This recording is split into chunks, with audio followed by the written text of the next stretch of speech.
As MMA has become a global sport, several countries have staked their claim as the industry's next powerhouse. So it may surprise you to learn the fighting nation of Ireland was once tipped for MMA greatness. Today we look at how a night of magic saw Irish fever sweep the UFC, along with the bad luck stories and tragedies that led to its demise. Welcome to the INC, and this is the story of Ireland's failed MMA invasion. It's hard to believe, but Irish MMA existed long before Conor McGregor. The origins of the sport in the country can be traced back to the early 2000s, with traditional martial artists inspired by early UFC events competing in regional level shows in the UK, with Dublin's John Kavanagh becoming the first Irishman to earn a black belt in Brazilian Jiu-Jitsu. After holding a number of shows in the UK over the past 2 years, the UFC made its first trip to Ireland in 2009, with UFC 93 taking place at the Point Theatre in Dublin. Headlined by Dan Henderson and Rich Franklin, the card proved a success, pulling a total gate of $1.3 million and 350,000 pay-per-view buys. County Kildare's Tom Egan became the country's first UFC fighter in a losing effort against John Hathaway. It wasn't until the arrival of Conor McGregor, however, that Irish MMA came of age. McGregor entered the UFC with much fanfare, having been a two-division champion in the British promotion Cage Warriors, and justified the hype with a 60-second knockout of Marcus Brimage at Fight Night Stockholm. This is why everyone's been talking about Conor McGregor! It's all over! Conor McGregor, another first-round win! McGregor's emergence came at a perfect time for Irish MMA. Several countrymen had followed his lead in finding success in Cage Warriors, while Kavanagh had turned his attention to coaching and formed SBG Ireland, quickly emerging as one of the most promising training camps in the sport. After beating future featherweight champion Max Holloway, the UFC were ready to strap themselves to the McGregor rocket, and in March 2014 announced a return to Ireland, with McGregor serving as the main event. The announcement of Fight Night Dublin saw a number of Irish fighters signed to the UFC to fill the undercard, many of whom were teammates of McGregor at SBG. Cathal Pendred had been a former welterweight champion in Cage Warriors, while Paddy Holohan entered the promotion with a 10-0 record.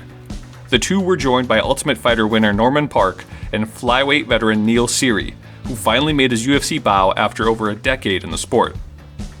9,500 fans packed the O2 Arena on July 17, 2014, with Paddy Holohan opening the card against 11-3 Josh Sampo. Holohan was unfazed by the occasion, rocking Sampo early on before finishing by rear naked choke 3 minutes into the first round. There's the tap! Patrick Holohan is victorious in the first round here in Dublin.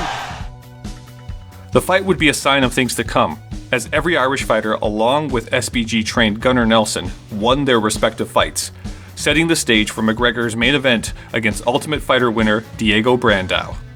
McGregor put on a near faultless performance, neutralizing Brandau's submission game before finishing his overmatched opponent in typically clinical fashion.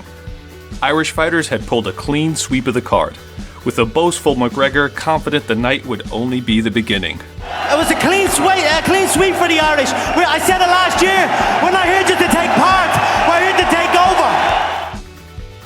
The success of Fight Night Dublin led the UFC to see dollar signs, a golden generation of talent backed by a passionate fan base, and a charismatic superstar serving as its figurehead. By the time McGregor faced Chad Mendes at UFC 189, the so-called Irish Invasion was christened by the promotion. In the months after the event, the UFC bolstered its Irish roster further. Strawweight standout Aisling Daly was cast for the 20th season of The Ultimate Fighter, while Joe Duffy entered the promotion with much fanfare, having beaten McGregor when the two fought in Cage Warriors.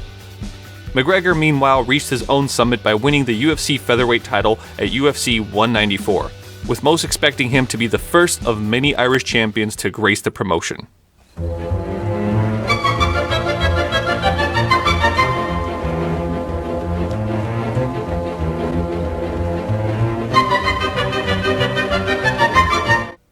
The first card to fall was the one that got the ball rolling.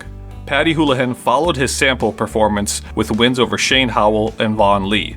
So when the UFC returned to Dublin in October 2015, Holohan's match with Louis Smolka was chosen as the main event. Despite losing the match, Holohan's fan-friendly performances secured his place as a division staple, before being advised to retire due to a rare blood clotting disorder at the age of 27. A similar fate befell Aisling Daly. After losing her company debut, Daly bounced back with a decision win over Erica Almeida, before she was also advised to retire as a result of an abnormality during a brain scan in 2016. Ironically, her final fight taking place on the same night as Houlihan. Over the coming months, the invasion's flaws became evident. While Irish fighters were decent, the success of McGregor meant many were put into matchups well above their talent level. Injuries and poor performances saw Joe Duffy's stature quickly diminish, while Neil Seery and Cathal Pendred both walked away from the sport after successive losses. Even McGregor himself saw his stock take a hit after a series of high-profile scandals. What the fuck, you fucking pussies? The wheels were starting to fall off of the UFC's Irish bandwagon, but it was a tragic incident away from the octagon that proved the final blow. In April 2016, Portuguese fighter João Carvalho faced Charlie Ward for the Total Extreme Fighting promotion in Dublin. Ward would win by third-round stoppage, but shortly after the match, Carvalho was rushed to the hospital complaining of headaches. He underwent emergency brain surgery, subsequently dying as a result of his injuries. The fight sparked national outcry in the Irish media, with many calling for MMA to be banned in the country, before the national government formed the Irish Mixed Martial Arts Association to oversee events in the country. While beneficial in legitimizing the sport, the measures imposed by the IMMAA put it in conflict with the sport's major promotions, and added with the downturn of Irish fighters led the UFC to look elsewhere for future events. The UFC planned to return to Dublin in August 2020, but the COVID-19 global pandemic saw the event being cancelled, and after Joe Duffy's retirement earlier this year, McGregor was left as the only Irish fighter on the UFC roster. It would be up to Bellator to farm the latest batch of Irish talent, with the company holding regular events in the country and signing prospects including James Gallagher, Kiefer Crosby, and Liam McCourt, the latter making history as the first Irish woman to headline a major MMA event. In a sport known for its hype trains, the Irish invasion may be one of the most underwhelming, but it's a testimony to the success of McGregor and Fight Night Dublin that it reached that level in the first place. McGregor is left to fly the Irish flag alone in the UFC, while the company sets out to find its next sporting powerhouse. My money's on the Australians.